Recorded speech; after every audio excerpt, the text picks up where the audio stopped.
জাহান্নামী বান্দা, কিয়ামতের দিন জাহান্নামের আগুনে তোমাদের গাল, তোমাদের চেহারা কড়াইয়ের উত্তপ্ত তেলের মধ্যে যেভাবে মাছ এই পিঠ ওই পিঠ করে ভাজে, খোদার কসম তোমাদের গাল, তোমাদের চেহারা জাহান্নামের আগুনের মধ্যে উলট পালট করে পোড়াইতে থাকবে।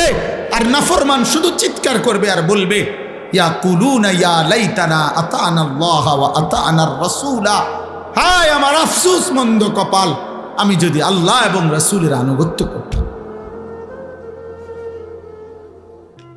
দোস্ত, তোমাদেরকে বলি বাবা, নওজোয়ান, খুব বেশি ফুর্তি করছো তোমরা খুব বেশি রঙের ঘুড়ি উড়াইতেছ, খুব বেশি তামাশা করছো। এই নতুন প্রজন্মের 14, 16, 18, 20, 25 বছরের কিশোর যুবক, তোমরা যা করছো মুসলমানের সন্তান এমনটা মানায় না, উচিত না। মুসলমানের ঘরে এক মুসলিম মায়ের পবিত্র দুধ পান করে এত আত্মবিস্মৃত, আত্মভোলা, এমন আল্লাহ বলা, আখিরাত বলা হওয়া উচিত না আব্বা। এটা সুফল আনবে না, খোদার কসম না। আখিরাত তো নাই দুনিয়ার মধ্যেও। আমি বললাম পরিষ্কার, এই অব্যাহত নারী ছবি, জিনা, ব্যভিচার, মোবাইলের অস্থির দৃশ্য দেখা, উলঙ্গ নাচ গান দেখা, এক ওয়াক্ত নামাজ না পড়া নাফরমান আগামীর পৃথিবী তোদের জন্য কল্যাণ আনবে না। মনে রাখো, তোমরা অধিকাংশ কিশোর যুবক ছেলের চেহারা দেখলে পরিষ্কার বোঝা যায়, এই যেগুলা দাঁড়ায় আছো, বসে আছো, অধিকাংশই নওজোয়ান বেনামাজি। তোমরা, তোমাদের চেহারার মধ্যে নামাজের কোনো চিহ্ন নাই। বেনামাজি, বেয়াদব, বেনামাজি, বেয়াদব।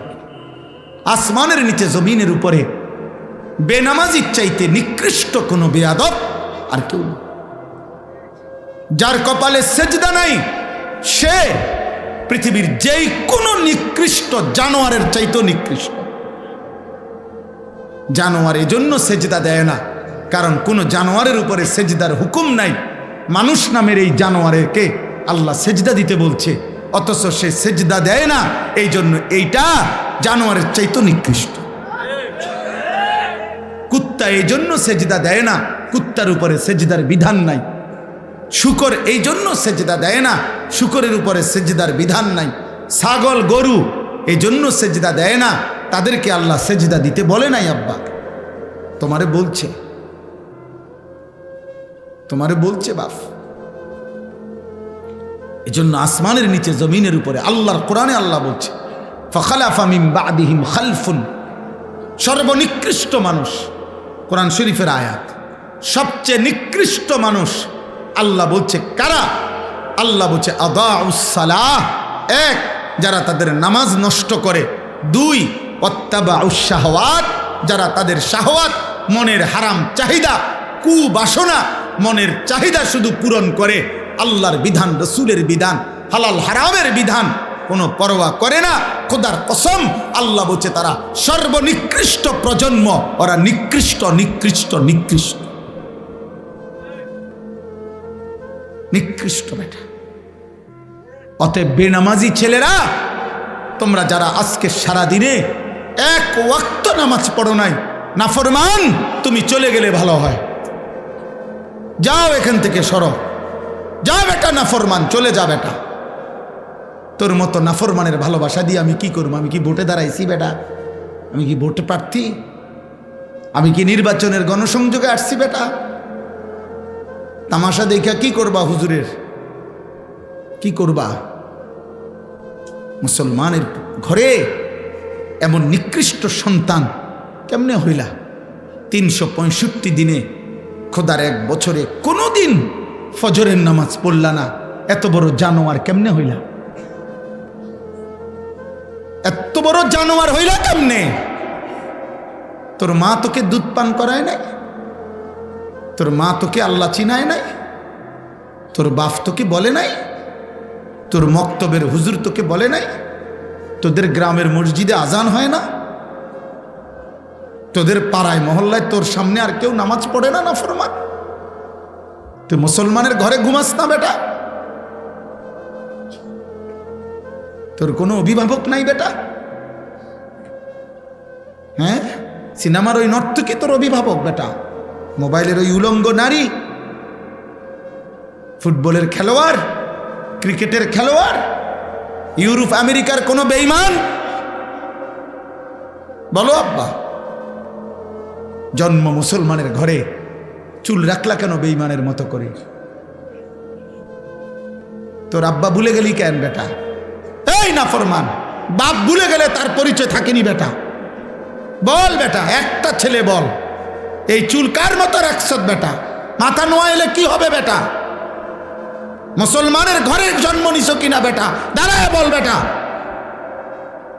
অপদার্থ মুশরিক বেঈমানের মতো, কোন ইহুদি বেঈমান, কোন খ্রিস্টান বেঈমান, কোন মুরতাদ, কোন আল্লাহর দুশমন, কোন বেঈমানের মতো চুল রাইখা মুসলিম পরিচয় দাও কোন লজ্জায়, কোন শরমে বেটা, কোন শরমে? ছি ছি ছি বেটা, ছি। সেজদাবিহীন কপাল যাদের, তোদের কপালে থুতু মারলাম। থু তোর কপালে, থু তোর কপালে থুতু দিলাম। তুই রবের দুশমন, ইসলামের দুশমন, আল্লাহর দুশমন। আমার নবী সাল্লাল্লাহু আলাইহি সাল্লামের 23 বছরের চোখের পানির কোনো কদর করলা না। আমার নবীর তায়েফের প্রতি ফোঁটা রক্তের কোনো কদর করলা না। আমার নবীর উহুদের ধান শহীদ করা রক্তের কোনো কদর করলা না। যে নবী আমার পেটে পাথর বাঁধছে উম্মতের জন্য ক্ষুধার কষ্টে, হাসরের ময়দানে তিনি জিজ্ঞেস করবে, উম্মত তুই কি শুনুস নাই? উম্মত, আমি না তোর জন্য তায়েফে এত রক্ত ঝরাইছি।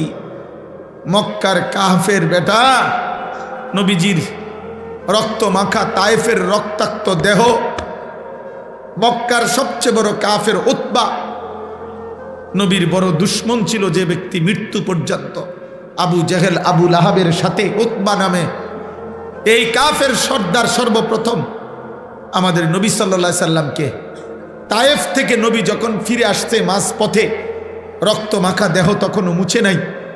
খোদার কসম, কিতাবে আছে এই উতবা নবীকে দেখছে প্রথম এই কাফের সর্দার। এরই ভাতিজা তো নবীজি আজকে 11 বছর নবীর বিরোধিতা করে গেছে মক্কায়, কিন্তু তায়েফ থেকে নবী ফিরে আসছে উতবার বাগানে, নাখলা নামক জায়গায়, মক্কা এবং তায়েফের মাঝামাঝি জায়গায়। নবী সাল্লাল্লাহু আলাইহি সাল্লাম যখন ঢুকছে তখন উতবা বাগানে ছিল। সে দূর থেকে তাকাইয়া দেখছে ভাতিজার সারা দেহে রক্ত মাখা, তায়েফ থেকে ফিরে আসছে।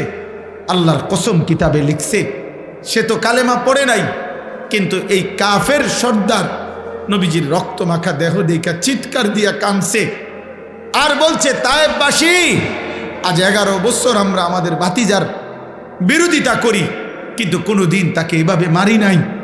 তোরা আমার ভাতিজারে কেমনে পারলি এভাবে মারতে?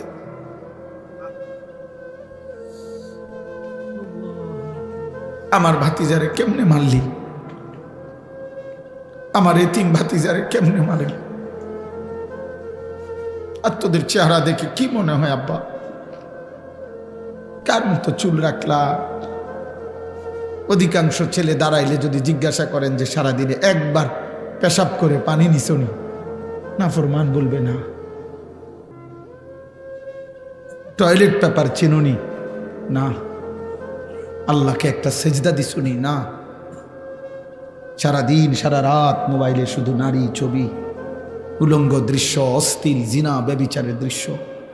আহা, নারী ছাড়া লজ্জাস্থান যারা, তার জীবনের আর কিছু নেই। তার জীবনের একটাই যে লজ্জাস্থান যে একটা আছে, এটার চাহিদা পুরো। একটা পেশাবের রাস্তার কাছে এই কাপুরুষ হেরে গেছে। এই কাপুরুষ পেশাবের রাস্তার কাছে হেরে গেছে। এই কি যুদ্ধ করবে? এই ইসলামের জন্য কি করবে? এ তো সামান্য পেশাবের রাস্তার শাহওয়াত, লজ্জাস্থানের চাহিদা। এর জন্যই এ সারাদিন রাত নারী দেখে, ছবি দেখে, উলঙ্গ দৃশ্য দেখে। এ কি খাবারের চাহিদা পূরণ করে এটা দিয়া? তৃষ্ণার চাহিদা পূরণ করে এটা দিয়া? শরীরের মধ্যে সুস্থতা আনে এটা দিয়া? ভিটামিনের জন্য এটা? তো কি চাচা বলেন? তার লজ্জাস্থানের চাহিদা, আর কি? তাইলে বেটা কাপুরুষ, তুই বেটা পেশাবের রাস্তার কাছে হারিয়ে গেছ, তোর মতো আকামলা দিয়া পৃথিবীতে হবে কি বেটা? বল বেটা।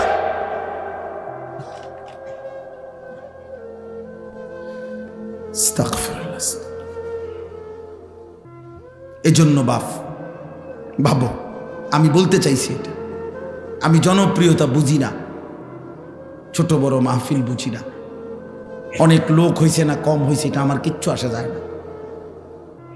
আমি সবসময় এক তালেই বলতে চেষ্টা করি, বেশি বা কম দ্বারা প্রভাবিত হওয়া এটা কোনো প্রয়োজনীয় কিছু না। নবী সাল্লাল্লাহু আলাইহি ওয়াসাল্লাম বলছেন, ফাওয়াল্লাহি লা আন ইয়াহদিয়াল্লাহু বিকা রাজুলান ওয়াহিদান খায়রুন লাকা মিন হুমুরিন নাআম। নবীজি বলছেন, আল্লাহর কসম, তোমার দ্বারা একজন ব্যক্তি আল্লাহর পথ পাওয়া গোটা আরবের সমস্ত দামি ওট তোমাকে হাদিয়া দেওয়ার চাইতে উত্তম। কয়জন? এক যুবক আল্লাহ চিনবে, এক যুবক মালিককে সেজদা দিবে, আমার 30 বছর সার্থক। এক যুবক যদি বলে, আল্লাহ আমি আপনাকে আর নারাজ করব না, আমি আপনাকে সেজদা দেব, এক ফোঁটা চোখের পানি যদি কোনো যুবকের পড়ে, আমার 21 বছর সার্থক। আমি তো ভোটে দাঁড়াইছি না যে আমার এত মানুষের সমর্থন দরকার, আমি ভোটে তো দাঁড়াই কোনো প্রার্থী না, আমার কোনো মার্কা নাই, আমি কোনো মার্কার প্রচারণাও করি না, তাইলে আমি জনসমর্থন দিয়ে করব কি? আমি জনপ্রিয়তা দিয়ে করব কি বাবা? চলেন আর অল্প একটু সময় কোরআনুল কারীমের যে কয়েকটা আয়াত আমি পড়ছি সংক্ষিপ্ত তর্জমা শুনেন, আল্লাহ বরকত দেবে ইনশাআল্লাহ। নওজোয়ান ভাই, তোমাদের কাছে অনুরোধ ভাই, কিশোর ছেলেরা, যুবক, এত বিপুল পরিমাণ তোমরা চারিদিকে তাকায় দেখো, তোমাদের সমবয়সী বেশি, তোমরা সর্বোচ্চ 20-30 কিলোমিটার জায়গার থেকে আসছো, তোমরা সারা বাংলাদেশের ছেলে না, এখানে তোমরা সর্বোচ্চ এই এলাকার আশেপাশের 20-30 কিলোমিটার জায়গার ছেলে, তাহলে মাত্র 20-30 কিলোমিটার জায়গার থেকে যদি এখানে 2000 ছেলে হয়, ধরেন কথার কথা, আর সেখান থেকে যদি 1800 ছেলেই বেনামাজি হয়, তো ইসলামের কি হালাত, আমার দেশের কি হালাত হিসাব করেন নিয়ে। 2-3টা স্লোগান হই না লাফাইলে হতো না, বুঝেন না হিসাবটা? আমি হিসাব নিলাম, এরা সারা বাংলাদেশ থেকে আসছে, এনে কি পার্বত্য চট্টগ্রাম থেকে আসছে, তাহলে এরা এই সীমাবদ্ধ একটি এলাকার 30 কিলোমিটারের ছেলে মনে করেন, তো এই 30 কিলোমিটারের ছেলে যদি 2000 হয়, আচ্ছা তোমরা 30 বছরের নিচে যাদের বয়স, তোমরা হাত তোলো তো, তোলো তোলো, এই দেখেন মাশাআল্লাহ, দেখছেন বুড়া মানুষ কো, আমার চাচা সারাদার বুড়া মানুষ দেখি না, মাশাআল্লাহ, হাত নামাও, হাত নামাও। তাইলে বাবা শুনো না, আমার কথা হলো আত্মতৃপ্তিতে ভুগলে হবে না, সময় এখন হিসাবে, এখন কি করা দরকার? হিসাব করা দরকার, হিসাব করা দরকার বাবা, আত্মতৃপ্তিতে ভুগলে হবে না। মানে এই হুজুরের এখন শ্রোতা বেশি, তো কিছে, এটা কোনো আত্মতৃপ্তির কিছু না। স্লোগান দিছে, উড়াইয়া লাইছে হুজুরে, যেই স্লোগান দিছে না, এটা কিছু না, এটা কিছু না, হিসাব করা দরকার। একটা যুবক ছেলে ভাই, তোমার কাছে আমার অনুরোধ, একজন তোমার কাছে বললাম, তুমি তোমার এলাকার এতগুলো ছেলের দিকে তাকাইয়া দেখো নামাজি কয়জন, তাহলে একটি দেশের 92% মুসলমানের বাংলাদেশে, প্রায় 12-14 কোটি মুসলমানের বাংলাদেশে যদি 30 কিলোমিটার জায়গার 2000 ছেলে, তার থেকে যদি 1800 ছেলেই নামাজ না পড়ে, তাহলে এইভাবে প্রতি 30 কিলোমিটার দৈরা গোনেন সারা বাংলাদেশের, তাহলে নামাজি কই, নামাজি বিহীন কই? তো সেজদা বিহীন ইমানের শক্তি আসবে কোত্থেকে? সেজদা বিহীন আল্লাহর জন্য জীবন দেওয়া অকাতরে দেশের জন্য, ইমানের জন্য এই হিম্মত সেজদা বিহীন আসবে না। স্লোগান দেওয়া যাবে, শহীদ শরীফ ওসমান হাদি রাহমাতুল্লাহ আলাইহি, এই ইমানদার যুবক, 33 বছরের যুবক, সে বারবার বলছে আমি শহীদের মৃত্যু চাই, আমি প্রথম কাতারে সর্বপ্রথম গুলিবিদ্ধ হতে চাই। সে বলেছে সে দেশের জন্য আমি আমার শেষ রক্তটুকু দিতে চাই। এই যুবক ইমানদার ছিল, 5 ওয়াক্ত নামাজ পড়তো প্রতিদিন। খোদার কসম সে ফজরের নামাজ জামাতে পড়তো। তার বাবা আলেম ছিলেন, সে নিজে হাফেজে কোরআন ছিল। ফজরের নামাজের জন্য ক্যাম্পেইন করত, বন্ধুদেরকে উঠাইতো। ফজরের নামাজ সহ 5 ওয়াক্ত নামাজ জামাতে পড়তো। যেদিন গুলিবিদ্ধ হয়েছে সেদিন সে জুমার নামাজ পড়েই এই প্রথম ঘর থেকে মসজিদ থেকে ফিরছিল। তো এরপরে গুলিবিদ্ধ হয়েছে। আমার বন্ধু এই যুবক আল্লাহর কোরআন পড়তে পারতো বিশুদ্ধ, রসুলের হাদিস পড়তে পারতো বিশুদ্ধ। তার মা পর্দানশীন, তার স্ত্রী পর্দানশীন, তার ভাই বড় আলেম, তার বাবা বড় আলেম, সে নিজে হাফেজে কোরআন, সে আগে মাদ্রাসায় পড়ালেখা করছে। আল্লাহ তাআলা এই জন্য বলছে, যুবক দেশপ্রেমের কথা তো অনেকেই বলে, মাতৃভূমির কথা তো অনেকেই বলে, রাজনীতির লম্বা লম্বা স্লোগান, বক্তৃতা, বিবৃতি অনেকেই তো মারে, কিন্তু আমি আল্লাহ তোর কলিজায় ঈমানও দেখলাম, দেশপ্রেমও দেখলাম, দুইটা আমি একসাথে গ্রহণ করে। তুমি হাদি চেয়েছিলে মাত্র 500 ভোট, সে বলেছিল এইবার আমি প্রার্থী হয়ে মাত্র যদি প্রথমবার 500 ভোট পাই তাইলেই আমি ভাগ্যবান মনে করব।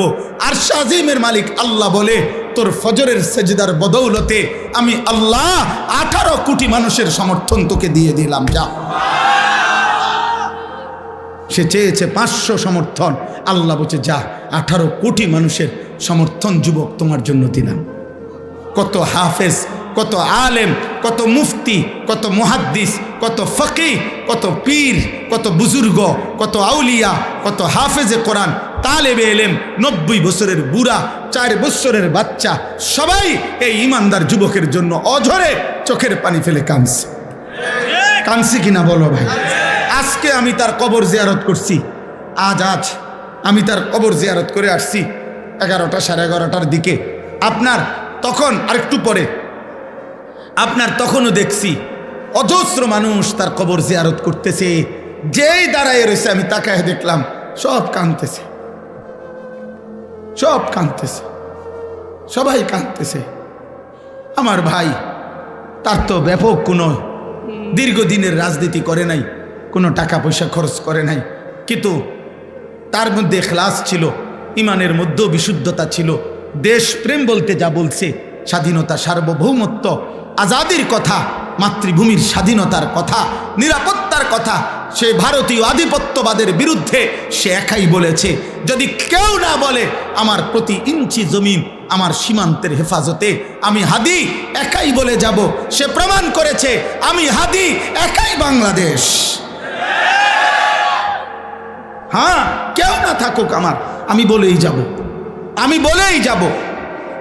এই জন্য আল্লাহ তাআলা এত কোটি মানুষের চোখের পানি তার জন্য ঝরাইছে যুবক। এই জন্য যুবক ভাই তোদেরকে বলি, মরিলে এমন মরা ময়ূর, বাঁচলে এমন বাঁচা বাইছ। যে মরণে চোখের পানি ঝরে, যে মরণে হাফেজ কাঁদে, আলেম কাঁদে, যে মরণে ইমাম কাঁদে, মুয়াজ্জিন কাঁদে, যে মরণে মুফতি কাঁদে, পীর কাঁদে, বুজুর্গ কাঁদে, সবাই কাঁদে। এমন মরাই ময়ূর। নারী দেখতে দেখতে ময়ূর না, ছবি দেখতে দেখতে ময়ূর না, আব্বা উলঙ্গ নাচ দেখতে দেখতে ময়ূর না, সেজদাবিহীন আল্লাহর নাফরমানি করে করে যদি মরে যাও আব্বা, তওবা না করো, আল্লাহ যদি মাফ না করে, খোদার কসম আখেরাত তো মিলবেই না। দুনিয়া, এই নাফরমান সন্তান মনে রাখিস আব্বা, দুনিয়া কোনো জানোয়ারও তোকে স্মরণ করবে না। মানুষ তো দূরে থাক, নাফরমানকে পৃথিবী মনে রাখে না, পাপীকে পৃথিবী শ্রদ্ধা করে না, দুনিয়া নাফরমানকে সম্মান করে না। দুনিয়া ভোগ করা যায়, দুনিয়া ফেরাউনও ভোগ করছে, কিন্তু আজকে কোনো মানুষ পৃথিবীতে ফেরাউন এই নাম কোনো কুত্তার নামও রাখে না, নমরুদ এই নাম কোনো মানুষ কুত্তার নামও রাখে না, আবু জাহেল এই নাম কোনো মানুষ, আমার নবীর এই দুশ্মনের নাম কোনো কুত্তার নামও কেউ রাখে না। আবু লাহাব আমার নবীর এই দুশ্মনের নাম পৃথিবীর মানুষ কোনো কুত্তার নামও রাখে না। নাফরমানের নাম থাকে না। এ বাতে খাইতে পারবা, এ বেডি সাইবারি, হ্যাঁ চাও, অসুবিধা কি? দেখো নর্তকী দেখো, জিনা ব্যভিচারের দৃশ্য দেখো, নিজের হাত নিজের লজ্জাস্থানে নাপাক ব্যবহার করে নাপাক করো, বীর্যপাত হচ্ছে, অস্থিরতা করছো, নিজের শরীর নাপাক। হ্যাঁ, একদিন দেখবা আর ঘুম ভাঙ্গে না, একদিন দেখবা চোখ বন্ধ হয়ে গেছে, এই চোখ আর খুলবে না, আর খুলবে না, আর খুলবে না। সেদিন বুঝবা স্বার্থপর এই দুনিয়া কাউকে মনে রাখে না, কাউকে না, কাউকে না, কাউকে মনে রাখে না। আমি অনুরোধ করলাম 1450 বছর আগে এক যুবক, কৃষ্ণাঙ্গ ছিল, কালো, হাবশি, গোলাম, কৃতদাস, কালো চেহারার, কিন্তু আল্লাহকে রাজি করে গেছে, 5 ওয়াক্ত নামাজের সেজদা দিছে। আমার নবী সাল্লাল্লাহু আলাইহি সাল্লামের ভালোবাসা কলিজার মধ্যে ভরা ছিল। আরশে আজিমের মালিক বলছে, আল্লাহ বলছে আমি তোকে গ্রহণ করলাম। তো 1450 বছর পরেও পৃথিবীর লক্ষ কোটি ইমানদারের সন্তানের নাম বেলাল। বেলাল দেশে দেশে, বেলাল পৃথিবীর প্রান্তে প্রান্তে। বেলালের কোনো দেশ নাই, বেলালের কোনো সীমান্ত নাই। বেলাল পৃথিবীর এই প্রান্তে, বেলাল পৃথিবীর ওই প্রান্তে, সর্বত্র। এই একদিন